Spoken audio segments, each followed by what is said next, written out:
Tips for thriving in the coronavirus pandemic.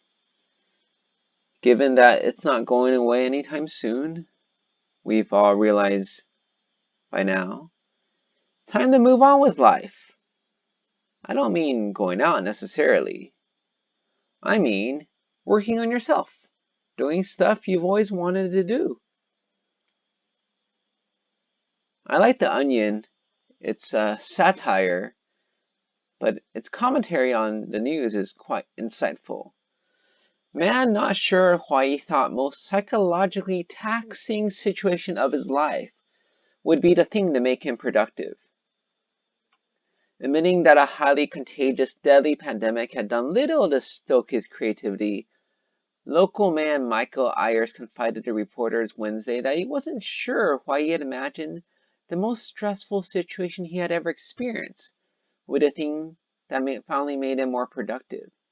Despite my high hopes, the most devastating crisis of my life hasn't turned out to be the catalyst I needed to meet all my long-held personal goals, said Ayers, who added that he had no idea what he was thinking when he told himself that being furloughed from his job and enduring a sustained period of emotional isolation would be just what he needed to start eating better, acquaint himself with world cinema, and to get a jump start on a novel he had always wanted to write.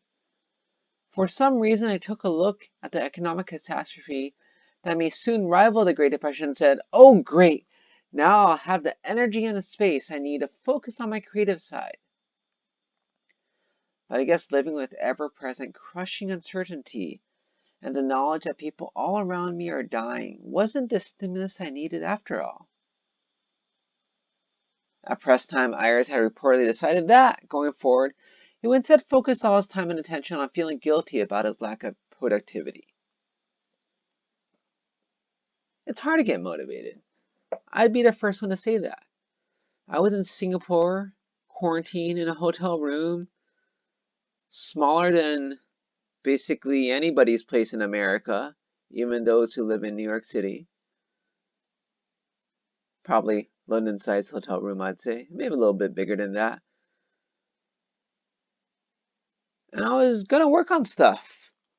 But all of a sudden, it was the day before checkout, and I guess I hadn't done very much by then. Surprisingly. Or not surprisingly. But I picked up a few lessons here and then.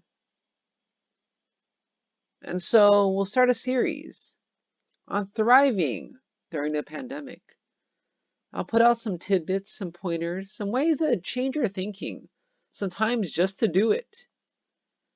And we'll get through this together. And we'll come out not having done nothing, but having done a lot. Not wasting this time, because this time is still time. So every few days I'll be publishing a video about thriving in the pandemic. Tips and tricks.